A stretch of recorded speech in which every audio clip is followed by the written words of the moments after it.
Hey guys, so today I wanted to share with you how I make my cucumber melon juice. Nice refreshing drink for the summer. So first you want to wash it off, cut it up, and take the seeds out. And then just cut it into smaller chunks so it fits into your blender. Or if you have a juicer, I guess you could use that too.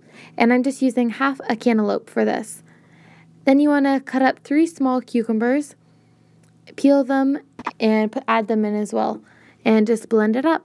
So you'll see it gets a little bit foamy like after it's done. And if you don't like the texture or whatever of it being like foamy like that, you can just strain it with a very thin strainer. And if you do that, it'll give you more of a juice texture. And this is like a little bit light and fluffy, but I like that. So I just leave it like it is.